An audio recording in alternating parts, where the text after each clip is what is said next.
Hvað það fyrsta sem okkur dettur í hug þegar við tölum málmsmíðar? Jú, sennilega hafa flestir einhverja mynd í höfðuna af slíkri vinnu og svo mynd mögulega orðin ansi gömul. Menn að hamra heitt járn, sveittir og skítugir, en þetta aldeilis ekki raunin í dag.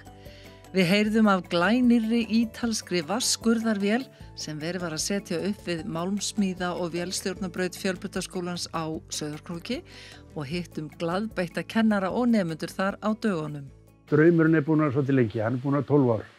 Nú hann loksins kominn og þessi vél gerir það að verkum að form skiptir engu máli. Við erum gamli kallar að klippa plötur, taka einhverja kanta og græja og gera. Nú skiptir það engu máli. Við erum að fara úr þessum ferkanta heim í þann heim sem að form skiptir bara engu máli. Hver galdurinn við vélina þá? Galdurinn sá að hún notar vatn og sand og sker sig í gegnum. Það hægt að skera 330 mm þykkt járn með vatni og sandi. En sem stóra máli hjá okkur það að við erum aðalega að kenna þessa tækni. Þessi vél sker 20 mm. Og við erum að kenna þessa tækni, hún eins í plasma, hún eins í öllu skurðartækni. Þannig að við notum vatn, af því að við höfum efni á því, við höfum ekki efni á laser, hann flottastur og dýrastur. En sem sagt, stóra málið það að form skiptir engu máli og við getum skorið hvað sem hvernig sem Það stóra málið. Og þetta hlýtur að vera algjör bylting í iðngreininni þegar þetta kom, það ekki? Þetta algjör bylting og þetta að ryðja sig til rúms á flestum verkstæðum á landinu. Þannig að það sem við erum að gera, við erum raun og veru bara að fylgja nútíð. Það sem okkur dreymir alltaf að fylgja nútíð.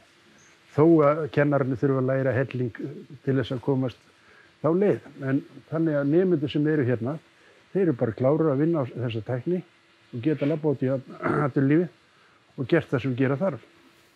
En opnar þetta ekki alveg nýjan bara grundvöll fyrir að fá inn alls konar nemendur alls staðar á landinu og svo framvegis, eða hvað? Jú, ég meina við viljum meina það. Við erum hérna með nýjustu tækni í þessu, við erum með nýjustu tækni í rennismíði og fræsun og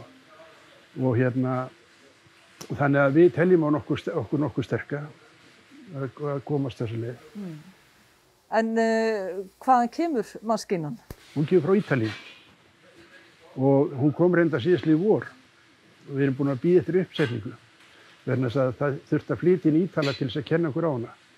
En nú verið að kenna okkur á hana og það bara gegnum Teams, samskiptaforrit sem við erum notað úti og þeir eru að koma hérna og taka við vélina og vinna í henni á þess að við gerum nokkuð. Tæknin alveg óendanleg og við verðum að fylgja henni.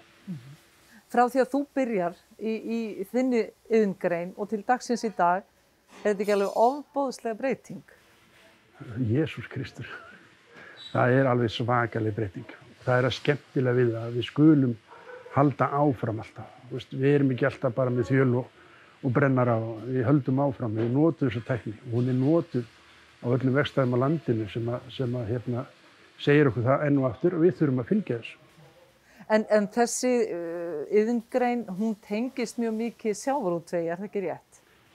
Hún tengist mikið sjávarútvegi, landbúnaði, já, hún tengist raunir öllum greinum. Það alveg sama hvar hún kemur.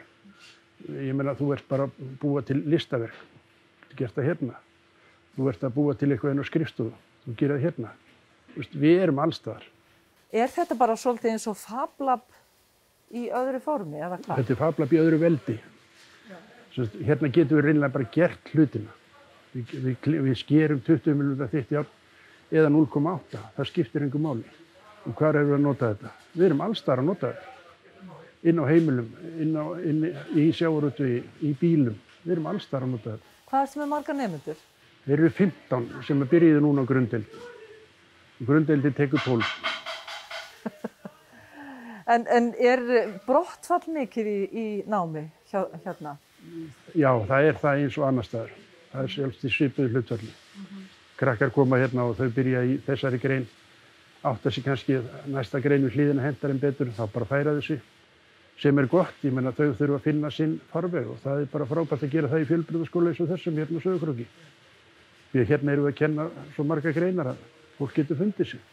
En ég má ekki tefja það lengur því að Ítalinn býður á línunni, þú þarft að fara að læra meira. Hann býður á línunni, en ég þarf aðeins að sýna þér eitt. Já. Af því að ég að tala að form skipti ekki máli. Þá ég hérna með tvær styttur sem þetta bara smá sýnisot. Hérna hún Lilja frá Hofi og hún Móa sínum. Og þetta bara Lilja frá Hofi. Hérna Bjöss á Vatnsleysu og hún Lídíu sinni. Þetta skorið í svona vél. Hugsið ykkur tæknina. Þau orðið rústfrí.